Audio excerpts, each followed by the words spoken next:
I need 30 signatures on my petition for nomination for mayor, so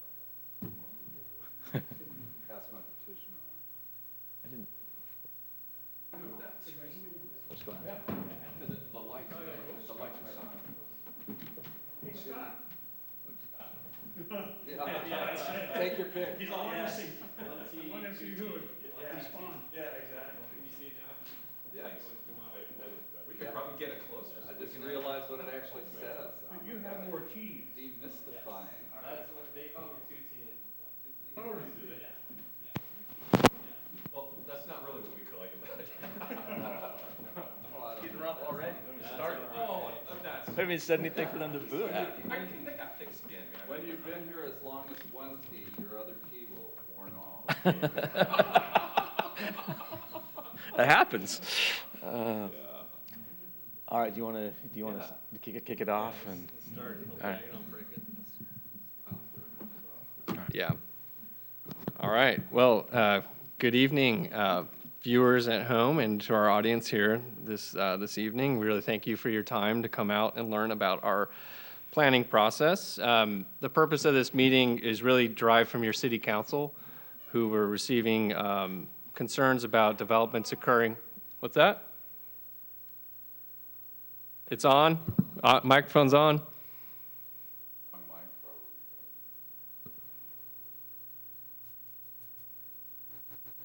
I don't. Is it okay now? All right, I'm going to keep going. That's a little close now. All right, there we go. So your city council, we're receiving emails and correspondence regarding upcoming or planned developments in a couple areas in town, particularly on the north side, as well as the battery storage facility at the old power plant site. And council felt it was important to help our community really understand how the planning process works. I'm Scott Collins, city manager for Morro Bay, and my background before coming here was in finance, public policy, and public safety. And the planning process was completely mystifying to me. And I've been here for almost 5 years, and I'm still learning.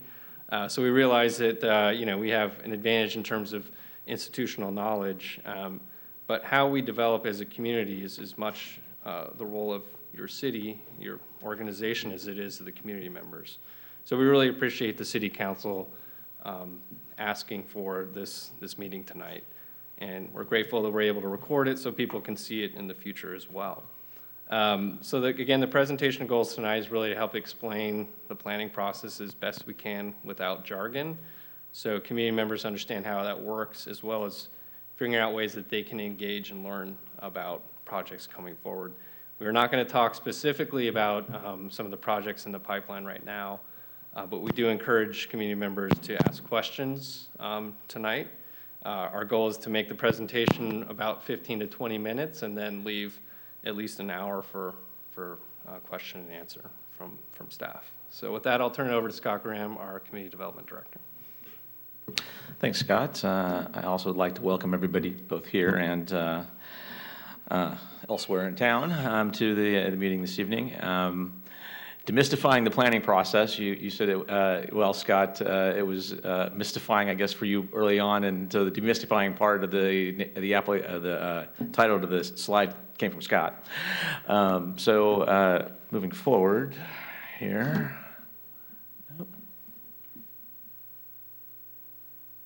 Okay. Overview of what we're going to talk about tonight, why we plan, the planning documents that are sort of the groundwork for the overall planning process, meaning our land use documents and those types of things. Those are the things that set the table for what happens out there in Morro Bay from a development standpoint.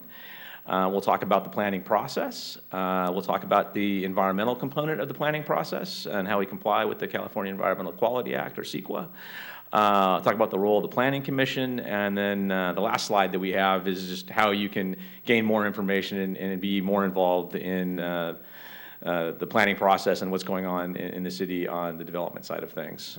With that, move on to the first slide. This slide is one that I've probably seen at a handful of conferences. It always kind of makes me laugh, and if you're at a conference that's related to planning and you have a lot of planners in the room, you'll get a few chuckles out of it. And I thought this was funny right up until about 2017, when we started to implement a new project tracking system for our planning applications. And we had to create workflows for our permitting processes. This is a workflow for a conditional use permit. It looks a little more organized, but it still kind of looks like that. And I think this is, also part of the reason we're here, is to kind of explain the planning process. It can be very complicated and convoluted, but it doesn't have to be. A lot of times things move, forward in a smooth and straightforward manner, but it's not always the case. And then, there's always the acronym soup, I'll call it. The jargon that we used that Scott referred to earlier, you see these acronyms all the time in planning-related documents. FAR, floor area ratio, MND, mitigated negative declaration, PC, Planning Commission, CUP, conditional use permit, and on and on and on and on. So hopefully we'll be able to talk about some of these items and explain what they are and why we follow them and what we do with them. So why plan? I kind of went on the American Planning Association's website today and looked up their definition of planning, and it says planning, also called urban planning or city and regional planning, is a dynamic profession that works to improve the welfare of people and their communities by creating more convenient, equitable, healthful, efficient, and attractive places for present and future generations. That is a pretty good definition. I mean, that's what we strive for. That's like the pinnacle of the, I think, what planning is and what we try to do and what our land use documents try to achieve as well. And I had the picture over on the right, if you look at it, like why plan, and you look at that picture and you see tree wells and there's no trees in it. And you see the sidewalk and there's trees in the sidewalk. So why we need planning is so we don't end up with things like that. A more relevant example, and the picture that you're seeing here is actually in Pismo Beach. I was the planner on this project, so I can make fun of it.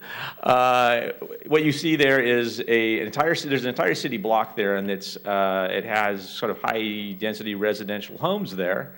And there's one holdout, and that just ended up being a holdout. That's the reason it looks that way. But the things you're trying to avoid is really having uses that don't really go together very well, like having single-family houses allowed in high-density residential zones kind of creates odd-looking things and kind of an odd feel for that area. This is just an example I could think of and one that I was familiar with. So.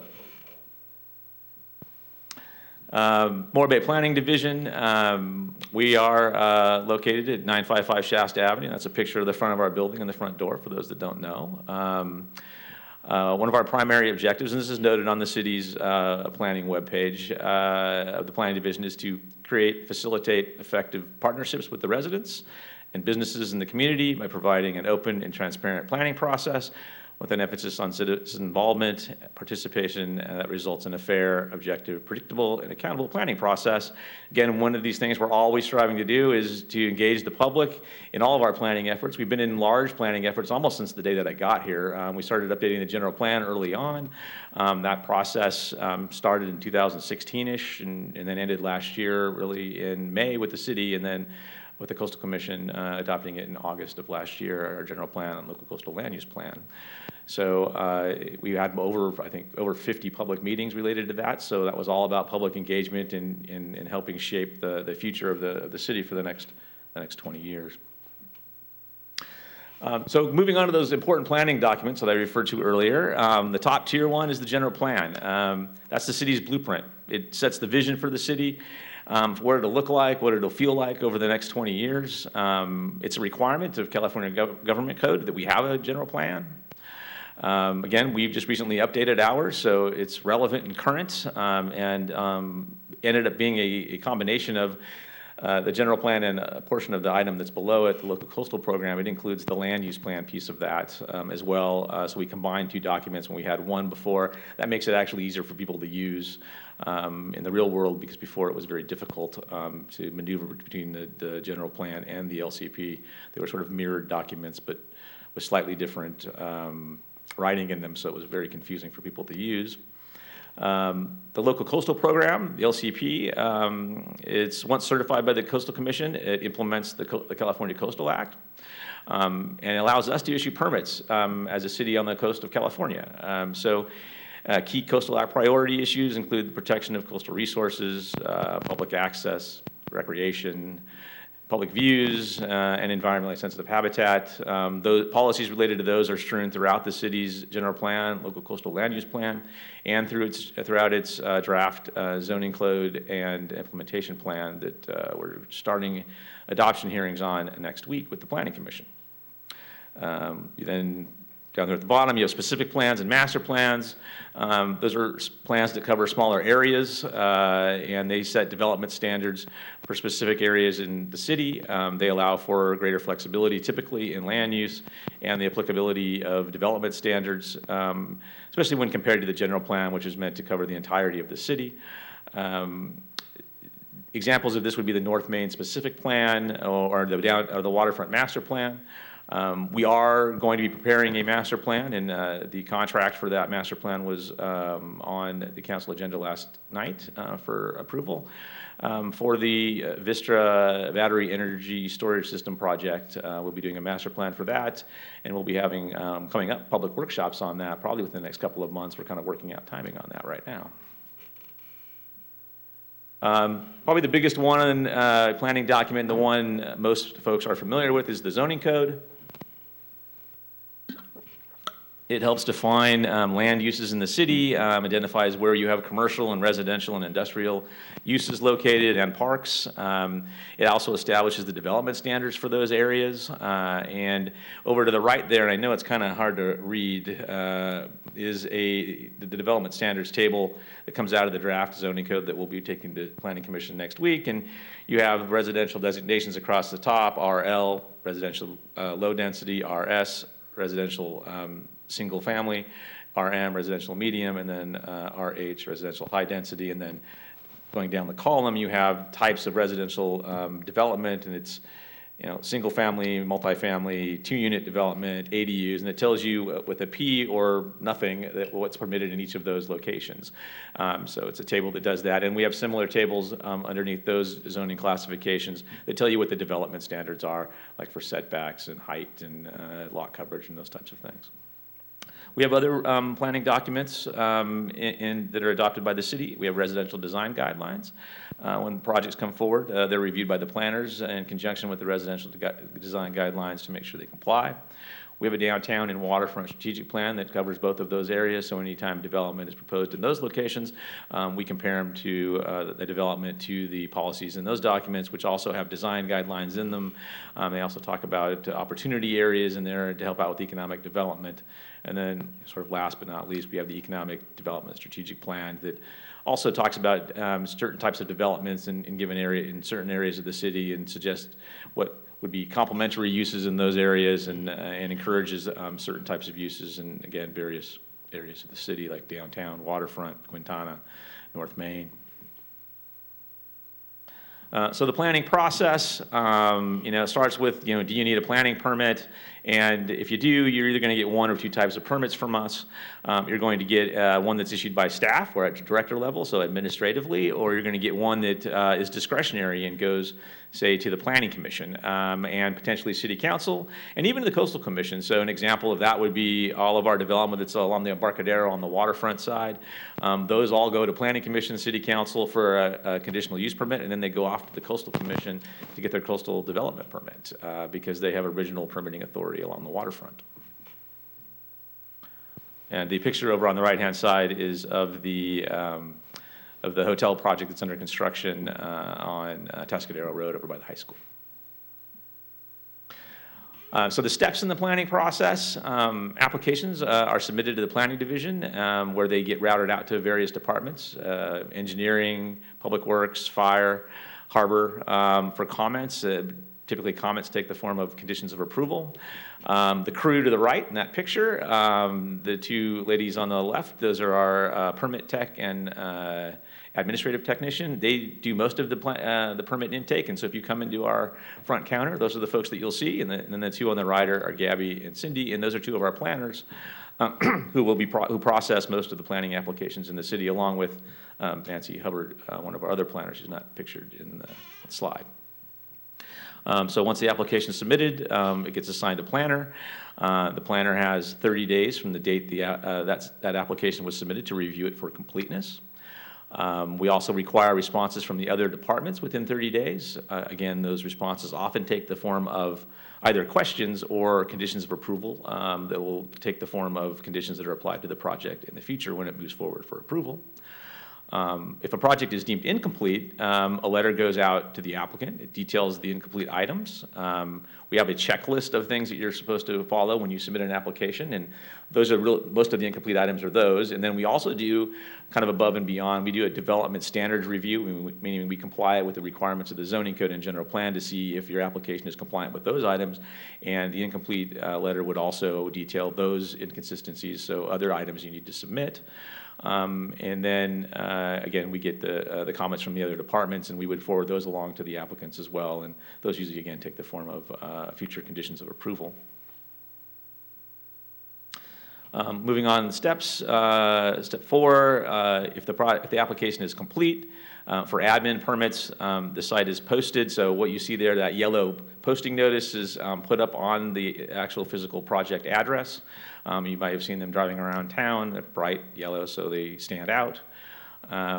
We also mail notices to all property owners within 500 feet of a project. And then typically a permit would be issued 10 calendar days later. That 10-day window for noticing allows for folks to provide public comment. Those boards have contact information for the project planner, and input can be provided by the public to those folks, to our planners, to be incorporated into the approval process. The other type of, if a project is complete, like say for a discretionary permit, meaning one going to planning commission or potentially city council as well, we determine a hearing date, and again, go through the same noticing processes that we do adding a notice to the paper, but also the posting of the site and the 500-foot postcards that we send out to everybody. Those are also yellow, and sort of idea behind having the yellow postcards and the yellow posting sign is they kind of mirror each other, and so maybe they don't get lost in your mail when you get them, hopefully. I'm going to break out of the planning process piece here for a second and talk about environmental review, specifically compliance with the California Environmental Quality Act, CEQA. Once a project is deemed complete, the city has 30 days to determine whether the project is exempt from CEQA or if it's going to require additional environmental study, meaning a negative declaration or a mitigated negative declaration or environmental impact report. If a neg dec or MND or EIR is required, city staff will solicit proposals from outside consulting firms that do this type of work. Typically, we get 2 or 3 proposals for any one document that we're requesting proposals for. We'll sit down with the applicants, we'll work through the scope, what's included in it, and then we'll choose one of the consultants and move forward with the environmental planning piece of the application.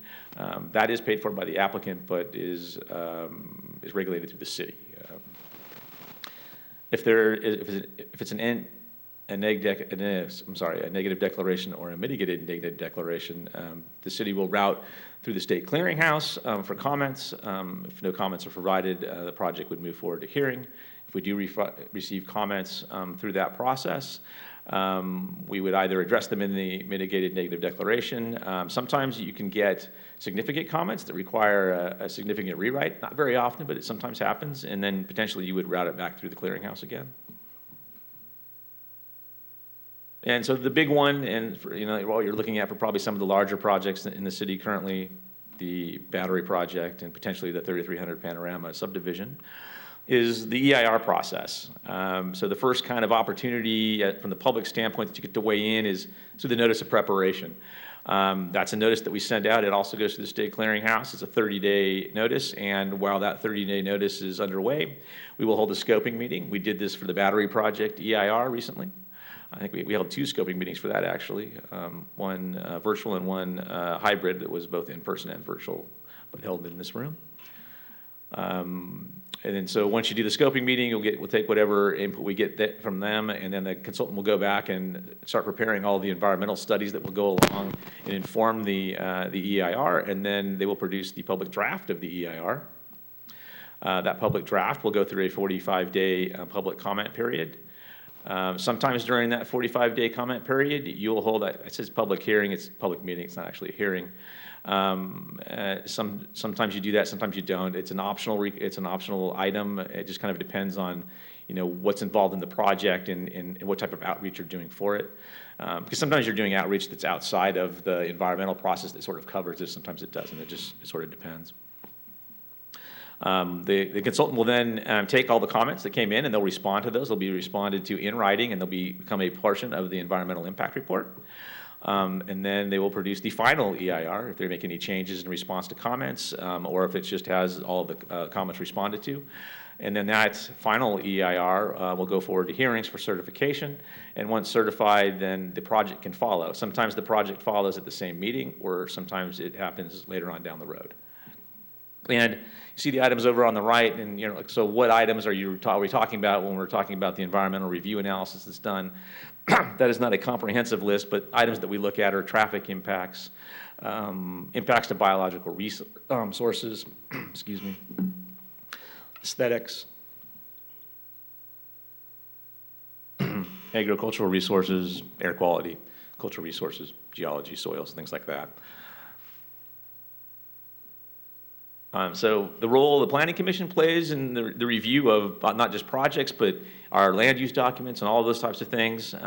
So general plan and LCP, and recently adopted by the city, they assist in the writing of it and reviewing of it. They hold the public hearings for adoption and recommendation to City Council. Those same processes are followed for specific plan adoptions and for zoning code amendments and adoptions as well. For project approvals, the Planning Commission will review the projects for consistency with these land use documents that are above. So they will review it for consistency with the zoning, specific plans, the general plan, all the policies within them. Staff provides a staff report that goes along with the processes it goes through review, and it'll identify compliance with the zoning standards, compliance with any specific plan standards or any master plan standards or general plan requirements. So they look at all of those things, and that public process that those public meetings they hold are also the opportunity for the public to weigh in and provide comment related to concerns they have for the projects or if they like the project and express those types of things. That's the opportunity there.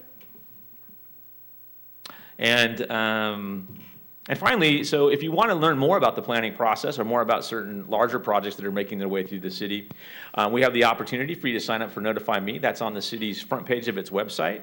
You can sign up for agendas, for planning commission meetings, for other advisory board meetings, for city council meetings. You can sign up for, we put our larger planning projects up there. So the 3300 Panorama subdivision is in there. The Vista Battery project is in there. You can sign up specifically for that. So as we add material to the current planning projects page that has those two projects on it, say we add a biological study, we'll hit Notify Me, and anybody that signed up for that project will get notified that now there's new material available for you to review if you'd like to. I always encourage folks to do that when they have concerns or are interested in any particular project that's large that we have on that current plannings page. We've done that for a number of larger projects in the city. We also, in the Planning Commission agendas, we have our current and advanced planning processing list. It's in every Planning Commission agenda. You can follow planning projects through the process from submittal through reviews. It'll tell you when an application is incomplete. It'll tell you when it's going to Planning Commission or when it's being approved administratively. It'll tell you if something's been appealed. It'll tell you if something's in the building permit process. Literally, you can kind of follow it all the way through from its initiation at the planning counter to when it's been constructed. So that's definitely a valuable piece of information if you're interested in planning processes in the city. And then lastly, you can see there's a couple of links there that take you to the community development page where there's additional information as well as to the specific planning page that's underneath that. That's for the planning page, it's www.morrobayca.gov//planning. And if you want to go to the community development department page, it's www.morrobayca.gov/community development. And again, that'll take you, and we have a lot of other information related to planning processes and development process on those websites. With that ends my presentation. And we're going to open it up for questions. Do you have anything you'd like to add, Scott? No, I just want to say thanks, Scott, for that. And, you know, I did hear a question earlier if Planning Commission was going to be or City Council was going to be here tonight. No, they're not. But they're obviously well aware of this event taking place tonight. We do have a council member in the audience, Councilmember Heller, and I know a few are probably watching from home. Typically, or always, they don't get involved in projects before the appropriate time. So as Scott explained, there's a planning process. It's very deliberate. It's governed by state law. You know, certain things will only get staff review, typically the smaller things like smaller remodels. But as it starts to impact surrounding neighbors or neighborhoods, or has bigger scale or scope involved, then it will move its way to the Planning Commission, and ultimately those things can work their way to City Council, and as Scott said, in some cases, even the Coastal Commission. And so each phase of those projects, our job is to be as objective and as fair as possible, and that's why Planning Commission and City Council won't engage prior to the appropriate time, because they may be seen as, you know, creating a bias or some sort of situation to create legal issues should the city deny a permit, for instance, without following that proper process. So that's why they're not here tonight, or why we're not weighing in on projects specifically tonight. Though I know we know there's a lot of questions about some of those projects out in the community. I also want to say the PowerPoint is on the city website under Hot Topics for the public information session, so it will live on the website. So you saw some of the things you weren't able to write down. You'll be able to look at that when you get home tonight or in the future. So with that, I'd love to entertain any questions. I think the mic is working. It wasn't working last night, so we can attempt to do that. I think we'll take questions first from folks in the audience, and then we'll move on to folks that are on Zoom.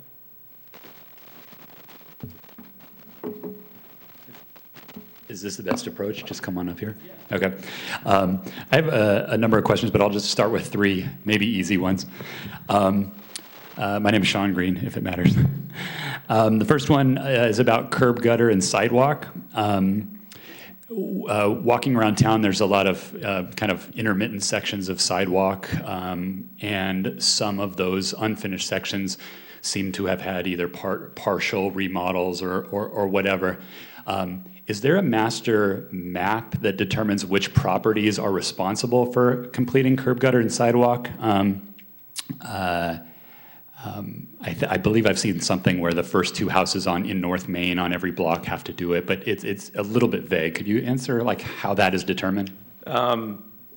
It is under the purview of the Public Works Department, but I can give you some answers related to it, yes. The North Main specific plan does require those first two houses, as you just said, to have the curb, gutters, and sidewalks wrap around for the first couple of lots there. Otherwise, they're typically required on arterials in the city. So when you have projects that are along those arterials in town, then you will be required to typically put in curb, gutters, and sidewalks. The city Public Works Department does have a deferral process. So as opposed to having one put that in the middle of a block with nothing next to it, they'll allow you to defer that until they get a few of them together, and then they'll require you to put the curb, gutter, and sidewalk in then. So that's kind of how it works and why you see pieces and bits and parts, because I think the city's thought process towards this has changed over time. It's kind of evolved, I would say, and they started doing this process where they would defer them, I want to say like 5 or 6 years ago, maybe a little bit longer, but it was about 5 or 6 years ago, I think. Okay. Regarding street trees, another sort of public works question. When was the last time the street tree list was updated, and what's the kind of either justification or support for the trees that are listed on that planning document? I don't know when it was last updated. It was prior to, I've been here for 8 years, and it was, predates me. Okay. And it wasn't a planning effort at the time. It was Public Works led, my understanding. But that's about the extent of it. I don't exactly remember when it was. There's a date on it, I think. But we can find out, and I can get it back to you. I think Damaris Sanson was involved when it was written. So. Yeah, I was just curious to what extent droughts were factored in. And then the last question I'll ask, my last public works related question to planning. Once you go through the planning process, at what point does what got approved get a final look from, let's say, planning, so that what is there on the ground is what got approved. You know what I'm saying? Like, That's a great question, Sean. Yeah, so you go through the planning process, and when you're all done with it, you get your planning permits, and then you go off and you get your construction documents put together, and you submit to building, and you get your building permits, then you go build the project. At the end of that process, there's a sign-off, a final, from any department that wants to go out there and review the project. So planning will go out there for any significant project and go out there and do a final review. And they'll check for, is it built the way it's supposed to be? Does it look the way it's supposed to be? Are the decks where they're supposed to be? Is landscaping where it's supposed to be? Is the landscaping the correct amount? Those types of things. To look at the color boards that were approved, does it match the color boards? If there's deviations, we'll look at and see if there's deviations that can be improved through modifications or minor modification processes, or if there are things that they can't, then that's a problem. That's kind of how the process works, though. cool, thank you.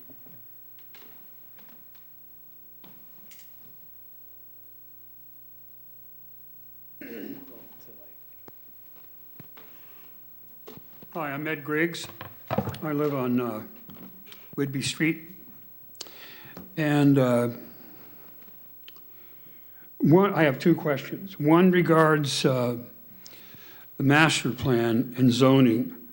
When I was looking through the newest iteration of the master plan, they referred back to the 1980 original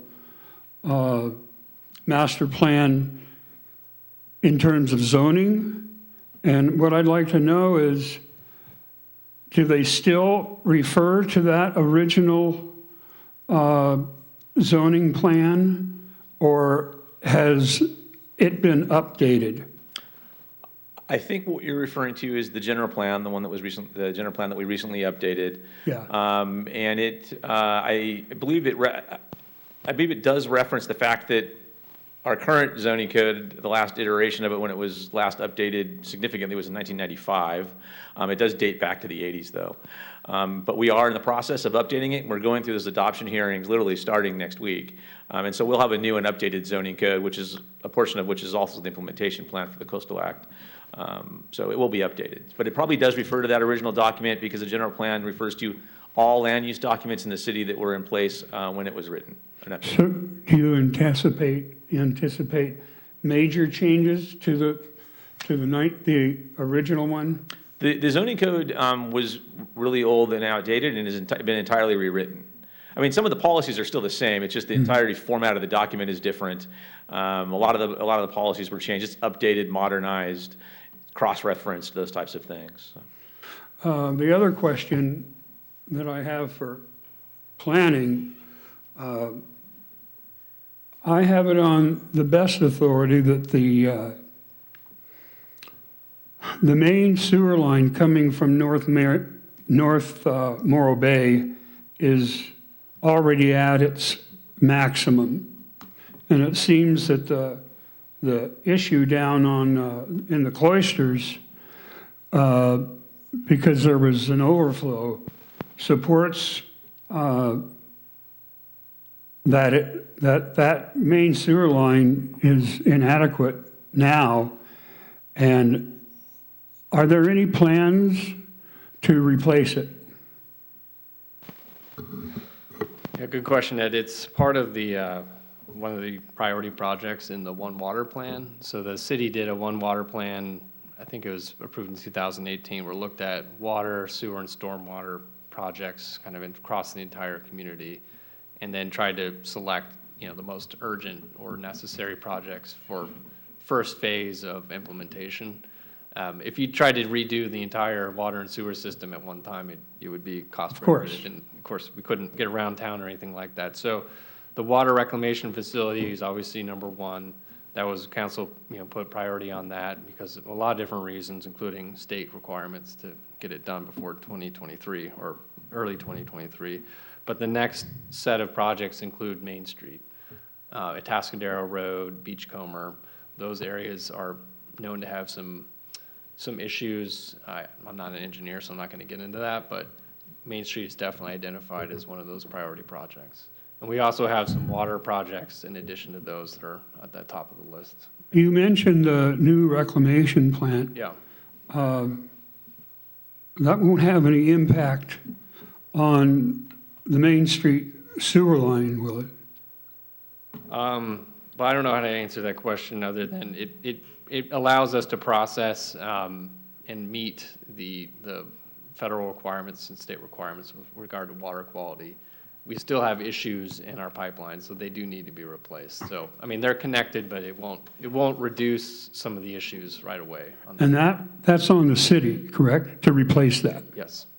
And any project that comes along that puts a bigger demand on that sewer line, is it conceivable that they would have to pay for it?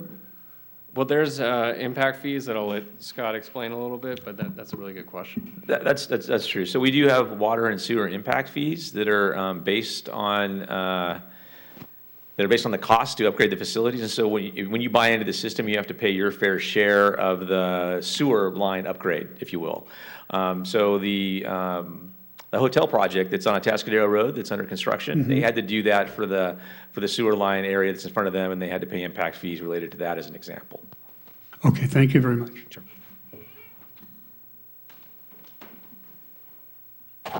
Jeff Heller, quick question. To follow up on Sean Green's question about the final sign up by the Planning Commission, do you have a checklist of what drawings have to have before they go to the Planning Commission so that they're sufficiently complete?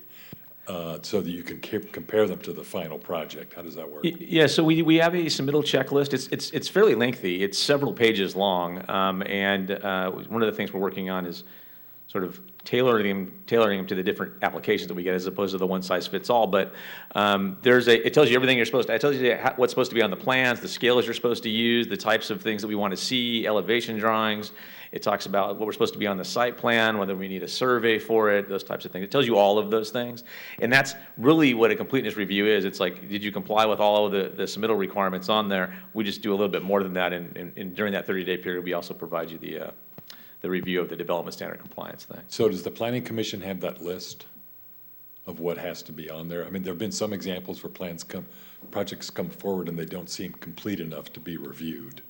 I think complete enough to be reviewed is really more along the lines of Planning Commission would like additional information. There's sort of the minimal amount of information that's required, and sometimes the Planning Commission feels that they need additional data to make decisions on the project, which is fine. It's under their purview to ask for more information. In fact, the list, the submittal checklist says we can ask for other things, depending on what your project is. If it has, it might have some kind of quirky, design or orientation related to it that isn't really covered under the general submittal requirements, and we might need to ask for additional information. That's not uncommon. But if you looked at the submittal requirements, you would see that covers just about everything. It's got everything in the kitchen sink in there, really. So it's kind of discretionary in terms of what moves forward based on your staff and so forth. We do. Sounds like. Yeah, we do the review, and we get it to a point where either it meets all the development standards, or that's an issue that we're going to ask the Planning Commission about when we bring the project forward. Say it's compliant with all this stuff, this one not so much, but they wanted to bring forward and make their case to you why you need to approve it that way. I mean, that happens sometimes. Okay. Could you send that link maybe to the planning commissioners just so that they have it as a point of reference? I think that would help as liaison to the Planning Commission. I'm not sure they always are aware of what needs to be on the plan and what isn't. Anyway, that's it for me. Thanks. I'll do that, Jeff. Yeah. Hi, I'm Terry Simons from Morro Bay. Follow up on Jeff's comment, and I was listening to the routing sequence that happens as a project transitions from planning to building to final building. In agencies that I've worked with in the past, it's typically been common for once a project meets its discretionary or non-discretionary administrative level, whatever, and the planning documents have been approved, generally, when it moves to the building department, you're sometimes looking at the same set of plans, but sometimes you're looking at construction documents that bear, hopefully, some resemblance to the original planning documents, but not always. And I think that speaks to some of the questions about color boards and these kinds of things. My experience has been that generally before a building permit is issued, not waiting for final approval of the construction project, that planning typically has another look at the planning documents and compares them to the construction documents so that you don't have that unfortunate oops of, gee, if we'd only noticed that your construction documents called for a different orientation, a different building color, a different window type. If we'd have noticed that when you submitted your building plans instead of after you completed your building, save a lot of heartburn. So I wasn't sure that I was following your description. Terry, that process, that is exactly the process that we follow. Okay, it was just I wasn't following you carefully enough when you were describing the process, because it sounded like that once the planning documents were complete, that you didn't look at the construction documents until the end of the process. But that makes a lot of sense. No, it's a fair point. That is what we do. A tiny question, big numbers, but tiny question, and not to get too specific to any individual project, but in the context of environmental review and independent preparation of environmental documents, I noticed that when the Vistra's recent environmental documents were first put out, there was a contract let for, and please forgive me, I'm just speaking from memory, call it $130,000 for the comprehensive environmental documents. And then almost immediately following that, there was a supplemental contract that almost doubled the fees to be paid by the applicant for, I can only assume, a substantially different environmental report than it was originally bid. And then that once that process got started, there was yet another upgrade or contract amendment or whatever. I've been in contracting my whole life, 50 plus years. I understand the process and I understand the dynamics, and it's not at all uncommon to start a project at $100 and then find as you start to get through it that it's maybe going to be 105 or 110.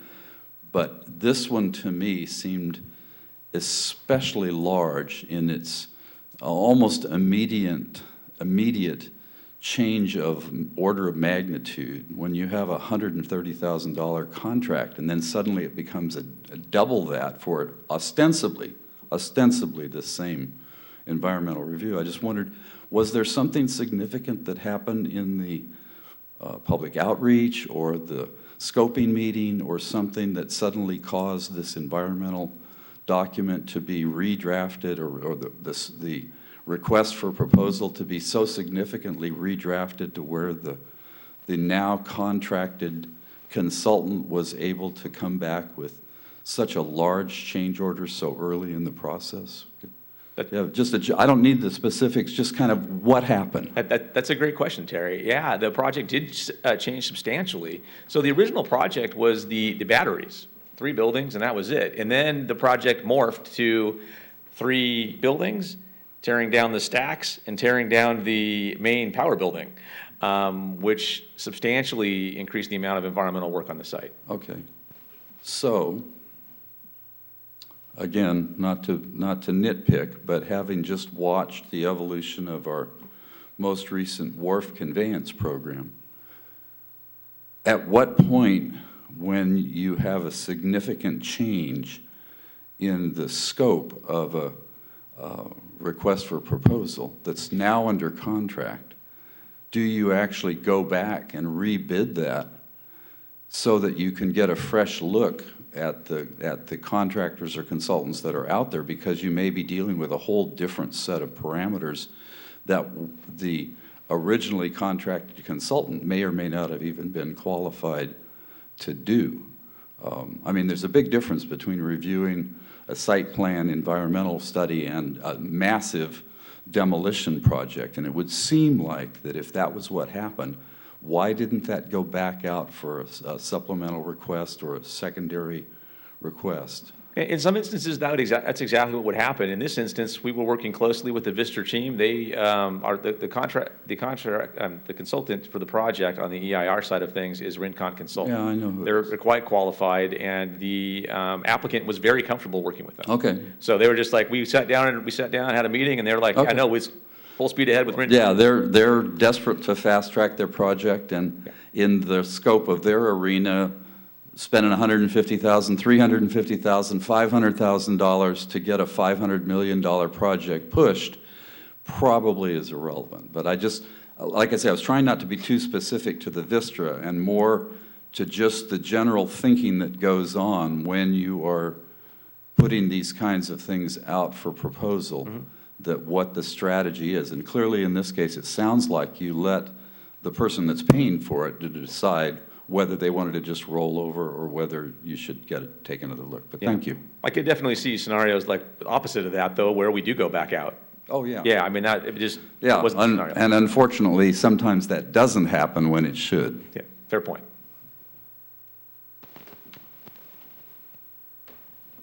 Rigmore. Hi, my name is Rigmore. I have a quick question. When they do the final review on a project, do they also look to see, like if the project had dug on another people's property because they need to put down foundation, will they fill back the dirt in, what do you call it, a ditch? They had to put down a foundation, so they had to dig a long ditch, very deep. Do the inspector take a look to see if they complete that or fill dirt in, or does someone have to go and talk to them? Yeah, it would normally be on the plans, and there would normally be an agreement between the two parties that would allow somebody doing development to grade off their site. So we would normally have those documents in place as well, and so we would follow back up on that to make sure that it did get filled back in, because it would all be part of the project. I mean, if it was something that happened, they graded off site, and they didn't have permission for that, they'd be stopped, and they'd have to go get that permission or come to some resolution about how they would resolve it, because you're not supposed to work on other people's properties without the permission. But they can get that permission from the tenant, right? So, because, From the owner, not from the tenant, from an owner. so if they never got it from the owner or the tenant, then we have to, or someone has to look that it gets filled back, I guess. Yeah, we would be working with the property owner that didn't provide authorization to figure out what they wanted done, to resolve the issue. We were working with both parties to try to resolve it amicably if we could, but Yeah. that's, yeah. Okay, thank you. Sure.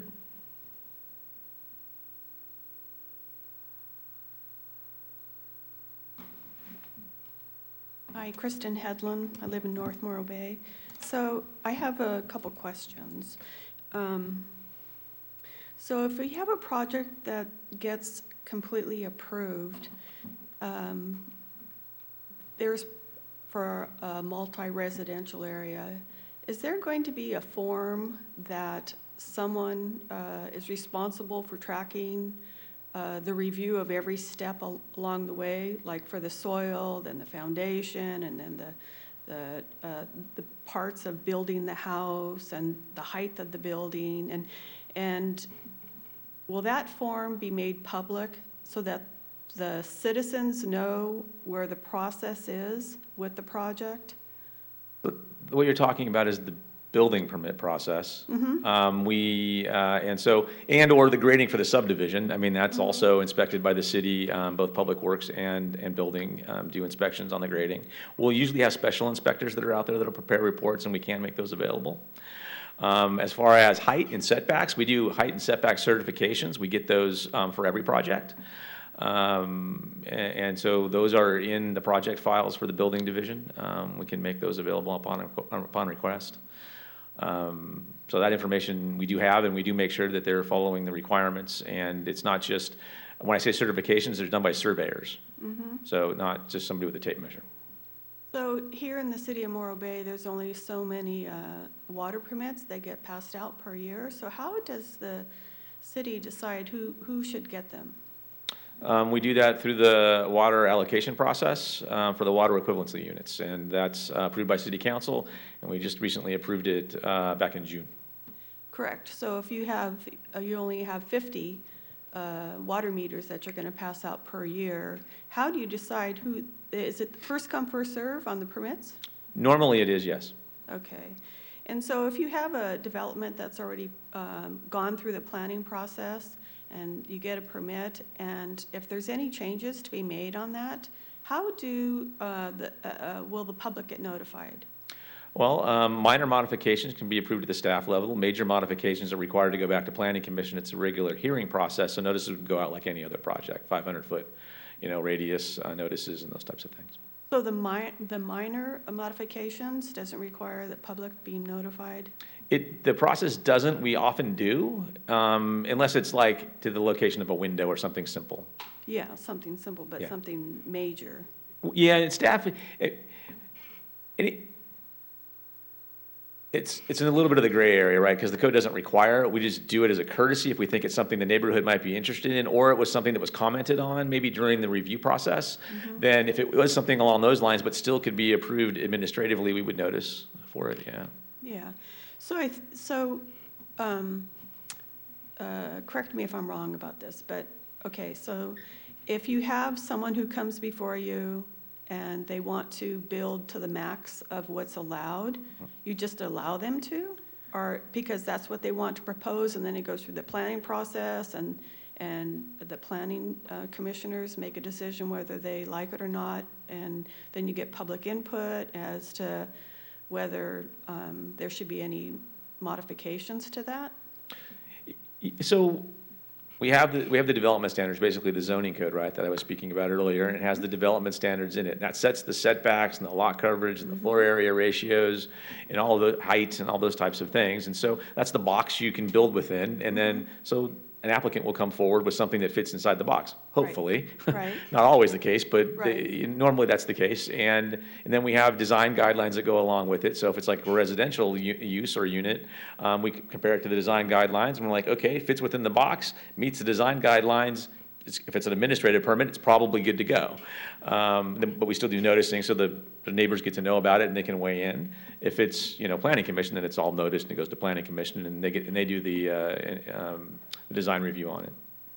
How about, can you explain the setbacks from ESHAs? The setback, we have various buffers, depending on the type of ESHA. It can be 50 feet, it can be 100 feet. Environmentally sensitive habitat. It depends on the type of ESHA, though. And so it can be like if it was from a creek, you set the ESHA starting at the creek bank, and then it's a setback from there that goes back 50 feet or 100 feet, depending on the type of ESHA, again, that it is. Okay, so, well, how many different kinds of ESHAs are there? There are several. There are? I don't have the general plan in front of me, but there are several. It can be found on the website. Yeah, the general plan, it has the general plan, local coastal land use plan, does have the ESHAs mapped that we know about. Yes, And then it requires us, if we identify other types of ESHA, it still counts, like if we do a biological report and it comes up like, oh, this is one of those things that we're supposed to protect, it can become ESHA that's not mapped. Okay, that's it for me. Thank you. Sure.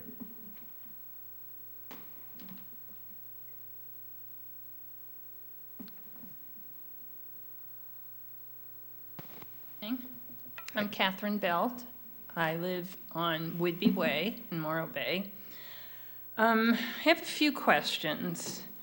Number one, how can we find out the status of a project? Let's say I'm looking, I won't name the project right now, but I want to know where we are. Is there a site on the website that I can go to and it will say, we've approved this, this is still under consideration, you need to go here for that? Something simple, because I'm having a hard time following. So it's a good question. Good question, Catherine. We have two opportunities for you. You know the address of the application. We do post the current projects list with every planning commission meeting. It's within the agenda, and you can follow any project all the way through, and it'll tell you where it is in the process. For larger projects, we have a current planning page, and you can go on there. So a larger project would be the Panorama site or the Vista Battery project site. And we post all of the information, related to those projects, like the environmental documents that we get as they come in to those locations. And we have the Notify Me thing you can sign up for on the front page of the city's website. And you can, for Right. large projects, you can sign up specifically for those. And then you would get notified every time we update that page, that portion of the page for that project, you would be notified. So where would I go to on the internet to find that? Front page of the city's website, Notify Me. I did that. You click on that, and one of the options in the list of things that you can sign up for, some of them are city council agendas, planning commission agendas, yeah. but there are actual project things you can sign up for on there. And you can sign up for the battery project there, and you can sign up for the 3300 panorama. And I did do that, but I'm wondering if I can go on there and it will say, okay, here's where we're at. Now we still have to do this. So it's, again, it would be two pieces. It's the current planning tracking list that's in the planning commission agendas. That gives you the up-to-date status in a linear fashion of where the project is. Meaning it's under review, the application's incomplete. Although we post the incomplete letters on the project page as well. So if you looked at that, you would see that the application's incomplete and nothing's changed. But so they kind of mirror one another, if you will. I mean, the information Okay. is submitted there. What could make a development zoning change allowed other than a request by the developer? Is there ever a time when, after approving a particular project, it's decided this is not going to work? We need to go back to square one and make changes. I'm not exactly sure what you're getting at. You said, can you repeat that? Let's say a development is approved for 1,000 lots. And the planning commission, city council, community members get together and say, this just is not going to work.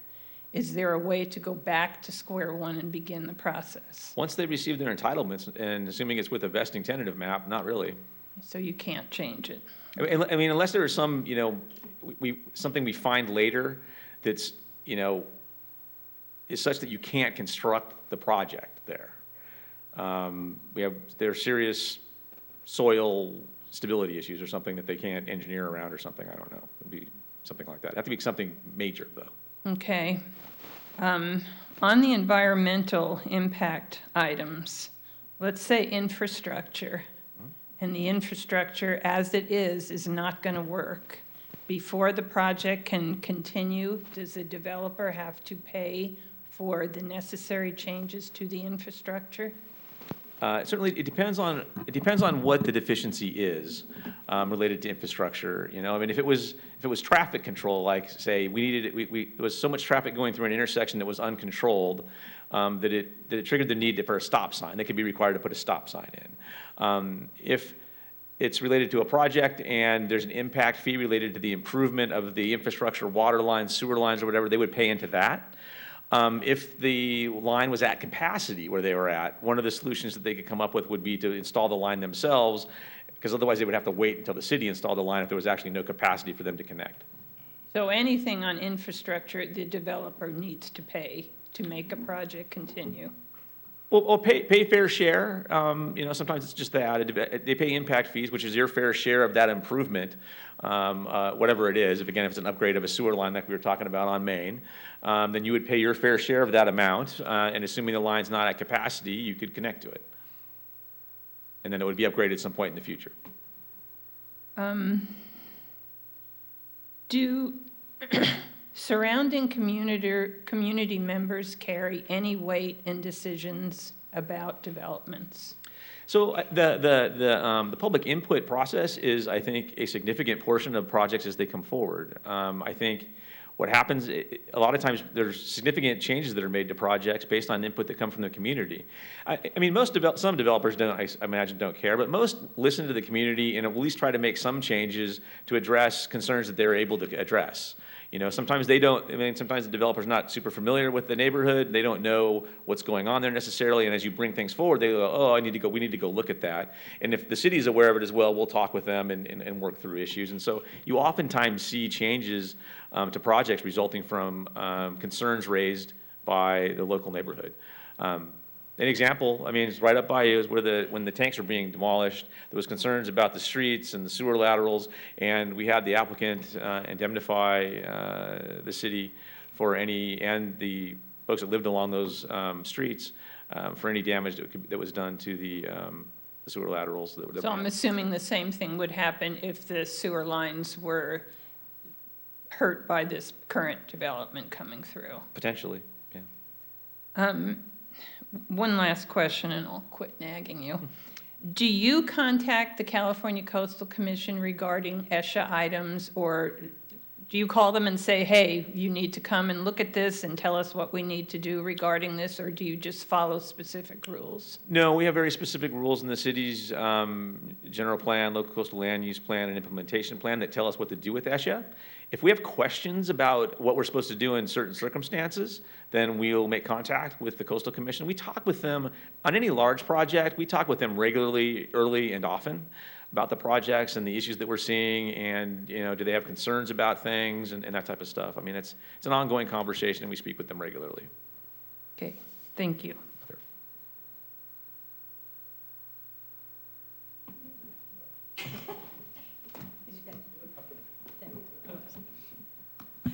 Betty Winholtz.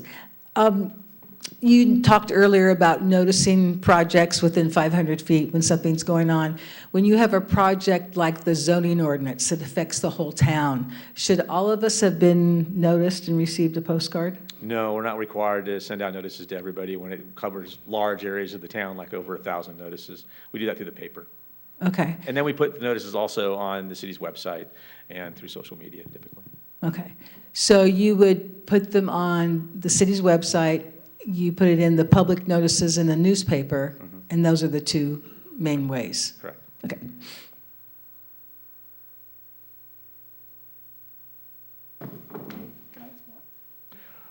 Sean, if you don't mind, if there's nobody else that's here that wants to comment, I'd like to go first to the folks that are on Zoom because they've been waiting. Sure.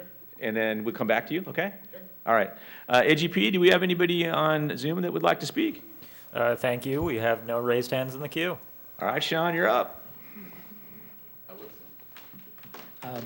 My first question in this round is, are there any, so it seems like there's an understandable, I don't know if disconnect's the right word, but there are members of the public that may want to chime in on a project kind of proactively to encourage an improved project for the entire city, but yet there's a hesitance on the city's side to have that happen from a city standpoint because council or planning commission or whoever can't be inherently biased by that proactive effort. Are there any efforts from a city standpoint to encourage applicants of large-scale projects or applicants of potentially contentious projects to voluntarily reach out to the public, like maybe has been done recently once or twice? We constantly do that. Yeah, whenever we know that there's a project of interest, we ask the applicant, and then we'll go back to the two that we've been talking about, or at least I've been talking about this evening. Panorama project, we asked and really requested and strongly that the applicants for the 3300 Panorama project conduct a neighborhood outreach meeting. Because we knew there was a lot of concern up there was a lot of concern with the tank demo project, and they did that. Might not have been the most comfortable meeting that I've ever been to, but I think, they heard loud and clear that there was significant issues. I think that was really valuable. And so I think that proved worthwhile, and I think it's going to prove worthwhile in the changes to the designs that they're making. Same thing for the Vista project. We've been working with them on conducting outreach at multiple venues, chamber events. They've come to city council meetings, planning commission meetings. Rotary, I think they've presented at, and oh, they did a tour with the Story Bay News as well. Yeah, sorry. Have they ever made what might be even less contentious and more productive? Has anyone ever made an email address available to the general public, just to offer some more productive or more positive, forward-thinking thoughts rather than more contentious back and forth? I've never seen that. So, Sean, are you saying for a specific project or just in general? In general, if a developer who's probably pretty well aware that their project may be contentious or pretty impactful on the city simply makes an email address available to the general public, it may actually appease the public in a way that provides them feedback. They can come with a project that's less contentious. I know this isn't really a forum for suggestions, but kind of my question was. No, I mean, well taken. That's an interesting concept. I'll give that some thought. I mean, I kind of like it. I mean, I think it might be better on the side of the city to do it, and then we can forward it, the commentary, that's to the applicant. But yeah, I kind of like that. A very, very small example that might lead into a bigger question. A few years ago, my house was listed for sale, and a buyer went into planning and asked about a 9-foot, 10-inch driveway, and was thankfully, in hindsight, told that no future development could happen on the back side because it wasn't the full 10 feet width. I think it might maybe an intern or something. Could you explain the terms exceptions, variances, and modifications to city standards in a way that's simple enough that we can see what's possible? Okay, so variances, I'll start with variances because those are founded in state law. And variances are really something that you have to have some unique circumstance to your lot that doesn't apply to the ones around it, such that you can't develop equal to what others could, if you apply the same development standards. The example, might be that everybody has a rectangularly shaped lot and you have a pie-shaped lot.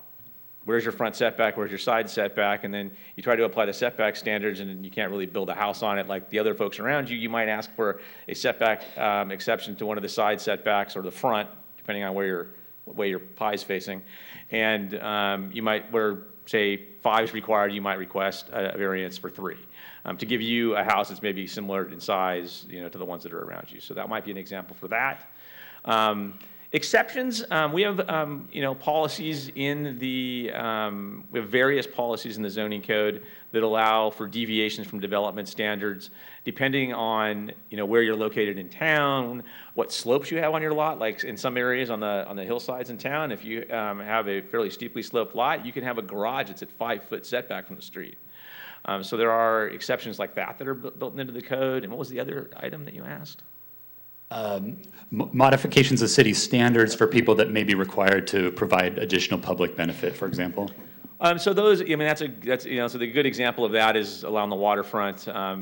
Typically, you're allowed to build single-story down there. If you want to build 2-story, you have to provide extra public benefit, meaning you have requirements down there for setbacks and view corridors and public access along the water, right, for the boardwalk, or the harbor walk. And if you want it, you have to provide extra things if you want to get to that 2nd-story height, which would be to 25 feet. And so that might take the form of a wider harbor walk. Maybe you go from the required 10 to 15. It might be adding public bathrooms. You see public bathrooms on a lot of the sites down there, although those are one of the larger points of contention. But things like that get offered up as extra public benefit and to obtain the 2-story buildings oftentimes. Okay. And my last question is, what is the planning department's relationship with code enforcement, and what falls under their purview or that interaction? And is there any way for the public to access specific addresses of deemed non-compliant properties, whether it's from a planning or a construction or even a vacation rental standpoint? So code enforcement is housed under the community development department. So it reports to me. We're small staff, So we have planners. We have one code enforcement officer right now. We're getting ready to hire a code enforcement / building inspector coming up here pretty quick. But the planners, the code enforcement, person and building, they work together, closely on who's going to take something. Like sometimes we get a complaint about something, and if it's in the building realm, perhaps our building inspector, Chad Omet, is out there and he can go talk to them. If he doesn't have time, then maybe Jason DeForest, our code enforcement officer, will go over there and find out what's going on to see what this, what the scoop is and see if there's what the issue potentially is. So code enforcement is usually done by Jason, can be done by the building inspector, and even can be done by planners, just kind of depending on what the issue that presents itself is. But normally it's Jason. Thank you. If I don't ask it now, I'll forget. Sorry. Listening to Sean, I heard a word that was relatively new in my planning vocabulary. I attended a planning commission meeting a couple of months ago, and there was significant discussion in the process of denying a project about whether the project provided sufficient public benefit. I tried to find any codification of the concept of public benefit in the zoning ordinance, and until I heard you speak tonight about the Embarcadero, where is public benefit as a codified portion of either the zoning or the general plan or the local coastal plan? So it does apply in the waterfront master plan, which is an adopted portion of the city's zoning code, and it does apply to the plan development overlay and policy that is in the current zoning code. Okay. Yeah. Because when I looked up, tried to follow that through the city's website, I found that there had been a recent submission by your office to the planning department or planning commission, wherein you were discussing the general concept of public benefit. And there were some specific projects, the Vista project and a couple of other waterfront projects. And that, the limit of that seemed to be a single presentation to, first to a select subcommittee, which oddly enough Sean is on, and then a general presentation to the Planning Commission as a whole. But I couldn't find any recorded actions taken by the Planning Commission, and I certainly couldn't find any referral to the City Council to codify the recommendations that your office was making regarding implied public or required public benefit. Can you help me find that? So the process hasn't played out entirely right now. Okay. We have the subcommittee on the Planning Commission is now reaching out to other advisory boards to get some input from them related to that, and that's happening real time, like right now. Okay. So we'll come back at some point at a future meeting to see if we can get any sort of recommendation from a majority of the Planning Commission that we would be able to take to City Council. So would it be fair to say that the denial of a project by anybody, whether it would be the Planning Commission or the City Council, based solely on lack of public benefit, except in the waterfront zone where that's been codified, would not be consistent with current ordinance? With the exception of something that has a plan development overlay on it. If they were asking for exceptions there, the plan development overlay talks about providing public benefit to get that. Okay. Usually, like for a residential subdivision, that might be extra parkland or something, but we do have that in. I'm just, the particular project that I've been tracking is just a small single-family residence, and it happens to be on a bluff. Yeah. And it has a couple of, in its original iteration, it had a couple of minor setback variations. And then when I happened to be at the Planning Commission meeting where that was heard, and I spoke to other aspects of the development on that property. But when I heard the Planning Commission basically say, well, we don't have a problem with anything on this project except that its lack of public benefit, that started me down that track. And I could not find how that particular parcel was required to provide public benefit. But then I don't quite understand what constitutes public benefit anyway. So more to be discussed later. Thank you. Sure.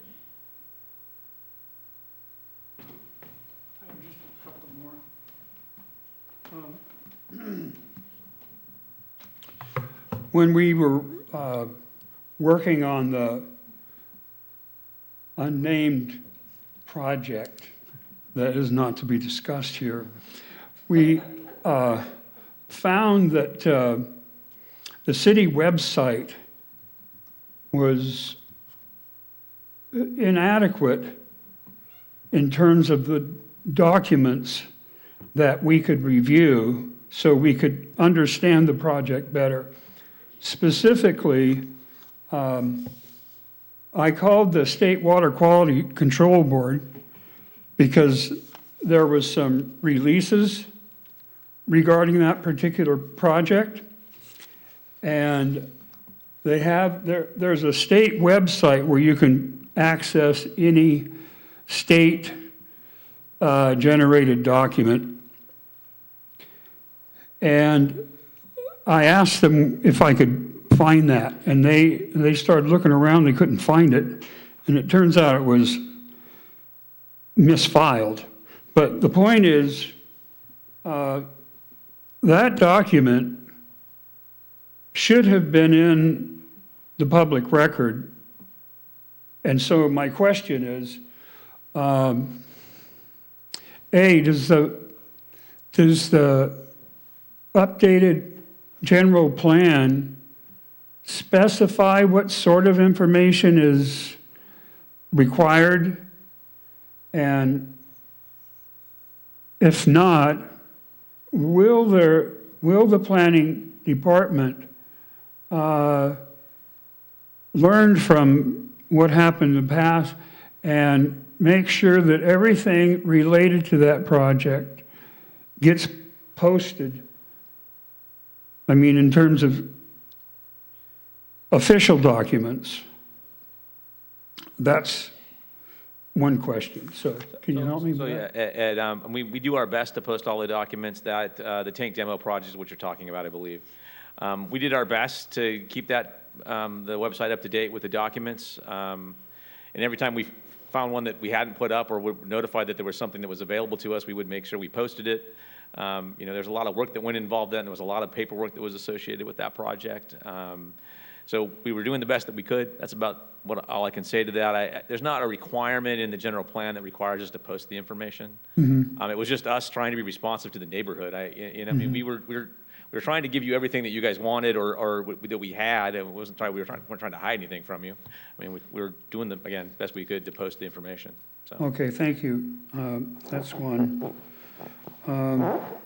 How does the planning commission, I mean, the planning department go about, I mean, just in general, how they choose between an EIR, a mitigated declaration of, a mitigated declaration, or just a regular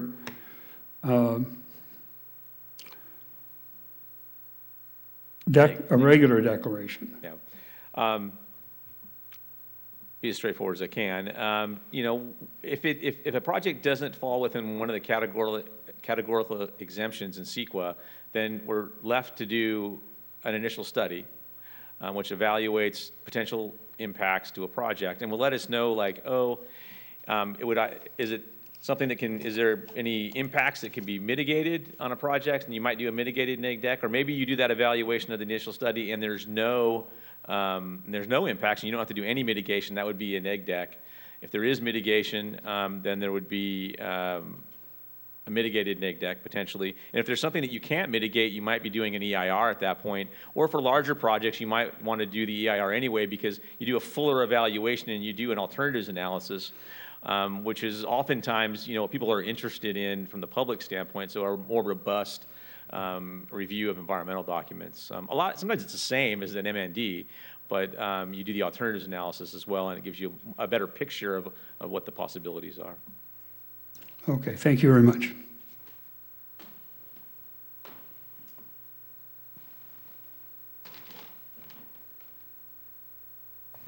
Jeff Heller again. I'd like to follow up on that. So the different classifications for CEQA in terms of impact, are they made by the consultant that the city hires, or is an iterative discussion between the consultant and city staff? Is there a checklist on what is a neg deck and what, you know, requires mitigation? What's that process like? It's why we mostly now don't do in-house environmental work. We contract it out. The CEQA process has become so convoluted and complicated that we just don't have the time to do it in-house. So when we find ourselves in a situation where we need to do one of those documents, an ND, MND, or EIR, we'll go out and have a consultant verify that we need to do those things, and we'll have those conversations going back and forth because sometimes it can be either one. It just kind of depends, and it also depends on, you know, what is the project really controversial? Maybe there's no need to do a statement of overriding consideration for anything, but it's just going to be very controversial. So you might want to do an EIR or a focused EIR on a very specific impact that maybe comes out of the public review process or the public comment process that's associated with the project. They're concerned about one very specific thing, and you can do a focused EIR on one specific issue or a couple issues, or you can do a full-blown one. It just depends on what the impacts are and whether you're looking really at things that you can't mitigate fully to less than significant, then you're definitely going the EIR route, because the city would be required to adopt statements of overriding consideration to allow the project to move forward. Okay, it's obviously a complicated process, and It it's is. changed over the years. Hasn't there been a lot of litigation for and against it? It has, and it's largely the reason we've transitioned, out of writing environmental documents. That, we just don't have the staff that can be dedicated, like one person to write environmental documents. Like the county, they have several planners, and they have several planners that write environmental documents. They do it themselves. Most of the cities in the county don't write environmental documents. Before I came here and I worked in Pismo Beach, I used to write most of the MNDs that we had. I wrote most of them. When I came here, I stopped that, and we've only written a couple of them since I've been here, and kind of stopped doing it several years ago just because of the time involved. Okay.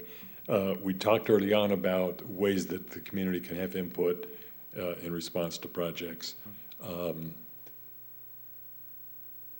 Can you kind of list what those might be for a typical project? Let me just give you an example. Let's say there's a house that's being built and it's in full compliance with the setbacks, the height restriction, it meets the design guidelines, and that's all done by staff. It doesn't go to planning commission, is that right? Correct. Well, Okay. for the Or most does it? part, unless you're in a coastal appeal area Okay. or something, or it's, you're adding on to a non-conforming structure. But, Okay. But yeah, it would, so if you're just saying an admin permit, the first time the public gets noticed of it is when we send the notice out. Okay, So we notice the postcard, 500-foot radius, right. poster on the front, front lawn that says, "Hey, we got a project coming here," bright yellow, and then then that comment period starts. Okay, so if they want to see the plans of someone within that 500-foot radius, they can look at it. Can they provide comment on whether or not they think it complies with the design guidelines for? Yes, The and area. they can provide comment to us on anything, and sometimes we get things that are raised that weren't initially thought about or what have you, and we'll go back to the applicant and say, hey, you really do kind of have an issue here. Do you want to address it? You're maybe looking at an appeal. Do you want to go through that when there's something that's fairly simple that you could do to change the project? We do interact quite a bit when there are concerns that are raised, especially, really valid concerns and things that we see like, oh, that might be an issue. We could see if you made this minor change, then you might be better off, or everybody might be better off, and we might not have to go the appeal route to Planning Commission, City Council. Okay. Let's see. To Catherine's point, she talked about, and I know you have the spreadsheet about applications and the status of them, it'll say incomplete or whatever. And I think maybe what she's looking for is some kind of a checklist that the community could look at and say, okay, these things are required, and this is what's been done so far. And I don't know if that's your point or not, and I don't think we have that, but I think that's a good idea if there's some way to do something like that. There's not a simple way to do it. We do the completeness reviews, and we do have the letters. We just, the incomplete letters that we send out, so you can know that something's complete on what is said there. It really is, like, if you're interested, if you pay attention to that current projects list, you can see any project that's going through the city. You don't have to attend planning commission meetings or anything and listen to what's going on. You can just look at that, and you can see everything that's going through the entire process. So if there was something of interest that's next to you, you could simply, inquire with the city, and we can provide you any amount of information that you wanted on it, because all of it, for the most part, is public information. So in those documents that are listed, is there a checklist that you use internally to see the progress of the project that is posted there, or not? Well, the checklist is the submittal checklist, and all the stuff that's supposed to be submitted. Anybody can look at that. That's posted online. But there's not we don't check off oh, it's complete now, other than on the tracking log. The tracking log says, oh, this application's complete. Oh, this application is scheduled for planning commission hearing at this date. Oh, we've sent the notice out on this application. That's when it gets updated. So for the communities, a lot of people love projects, but usually people get involved because they don't like them.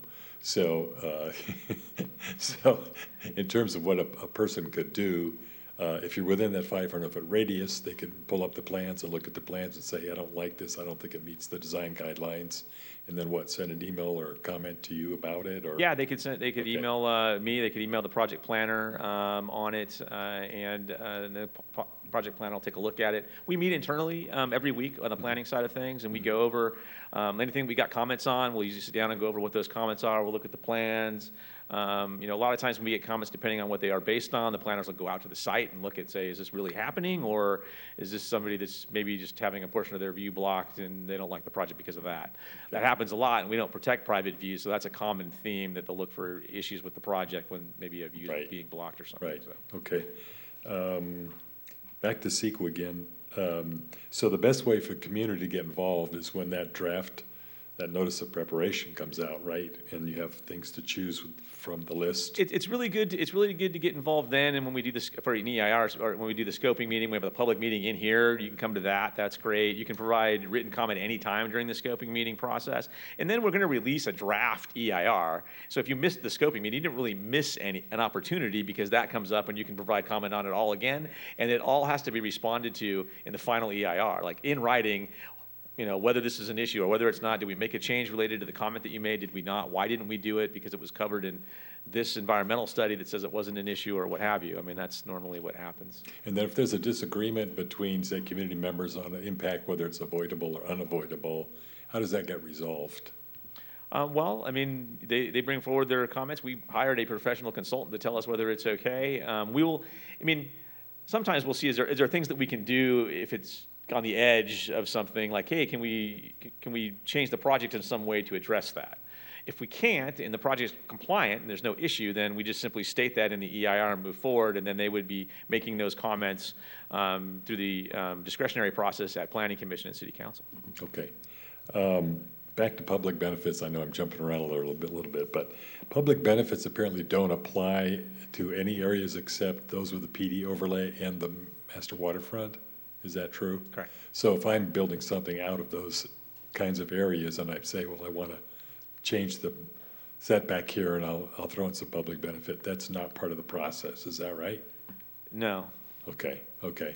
And then what if the public disagrees with the public benefit that's presented by the developer as not being sufficient with the accommodation that the city has made with development standards? That never How does that get happens. resolved? That never happens. No, yeah. So I mean, it gets resolved typically through the discretionary process, again, at the Planning Commission hearings and City Council hearings. I mean, we will, when we get those comments ahead of time, we'll sit down, we give it to the developer, and we're like, hey, what do you think? And they get to make the determination whether they think it's adequate or not. If we think there's things they might want to make a change to because we think the Planning Commission or City Council might have an issue with it, we do that. We spend a lot of time interacting with the applicants based on commentary that we receive from the public, because we take it seriously. And we want the project to be as good as it can be. And when valid things come forward that are potential issues, we want to resolve them. We don't want to walk into the Planning Commission and it's like, sorry, we don't know what's going on with this project. It's a mess. Here you go. Right. We're usually trying to resolve as many of those issues as we can before it lands in their lap or it lands in the City Council's lap. Okay. And a question that was asked earlier, what's the difference between an exception, modification, and a variance? I don't understand that still. Well, modifications. Or are they interchangeable? Yeah, modifications in the code are really just related to the, I didn't really address this, straightforwardly, I think, are really just related in relation to the approval process. So when something goes through and gets approved, we can do modifications to the project, either at staff level for small changes, or if it requires a major modification, that goes back to the Planning Commission if it was a discretionary permit to begin with. So that process internally, we review it and figure out where it's at. I would say just about any change that's made to a project that touches on an issue that was raised by the Planning Commission during their comments is always going to be major. Because staff, my practice is we don't make changes to things the Planning Commission directed. That's not my job. They wanted it, they voted for it. You want to change it, you have to go back. But other than that, minor changes, again, like I said, the example was window placements or things like that. Or I don't want to have this bush here, I want to have it over here, or whatever. As long as it wasn't part of the commentary from Planning Commission, small stuff like that can be approved at minor modifications Okay. at the staff level.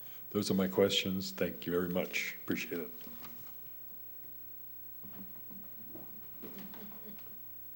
This will be the last question. You got it, Terry. Oh, Okay, well, I better make it a good one then.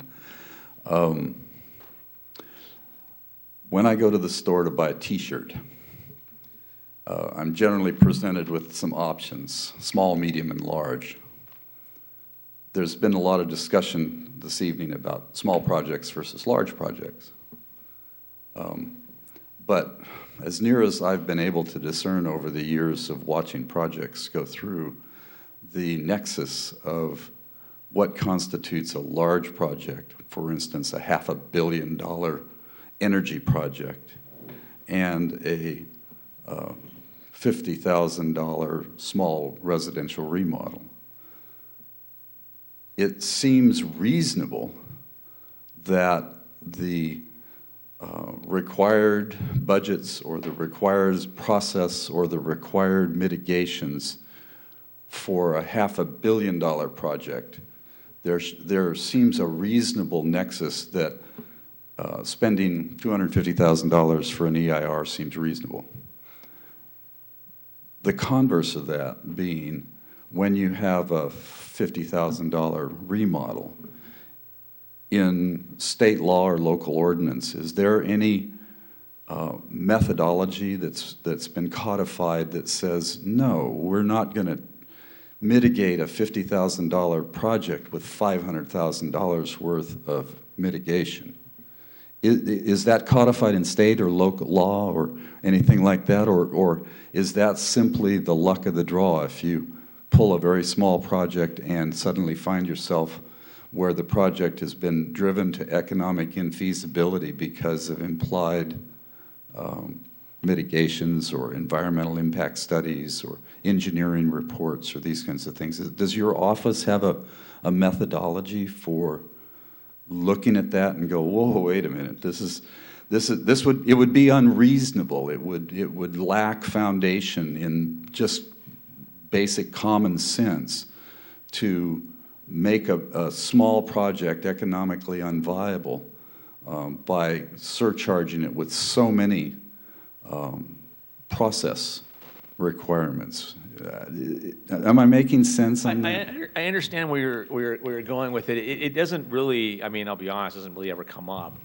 So it's not something I think about very much. Good. Yeah, I mean, projects are usually right-sized. You know, I mean, when we're doing the environmental studies for projects, you know, they're usually on the level of a couple $1,000s, maybe if you're in an archaeologically sensitive area, or you're right next to ESHA. They're usually in that range. Okay. And they usually don't make your project infeasible. They usually just provide parameters where you have to redesign it maybe or move it around to stay a certain distance away from it or those types of things. And so you don't usually run into the infeasibility issue when it happens. Not normally, anyway. Okay, well, yeah, I've got a couple of different projects, not necessarily in this jurisdiction, that the application of planning overlays and other things like that have created additional requirements that appear to create a taking, if you will, because they so invalidate the underlying property, and particularly when those overlays and other requirements were added significantly after the property was originally acquired. And I just wondered if you knew of any state law or court decisions or anything that tried to address that. I'm not aware of anything, Derry. Okay. I mean, Well, lucky you. you run into anything, let me know. I will, believe me. Well, thank you, everyone, for the excellent questions. I think we had about 30, 40 questions. They're all really insightful, both from a detailed level to a general idea of how the planning process works. I sat here looking at Scott, because, not because I wanted to avoid the audience, but because I'm learning. Every time I sit down with him, I learn about the process. Hope you all learned something too. And we are very available to the public, both Scott and I, and all of our staff and council and planning commissioners. So anybody has any additional questions, don't hesitate to reach out. We have the information on our website how to reach us. So thank you very much. Appreciate it. Thank you, everybody. Appreciate all the great questions.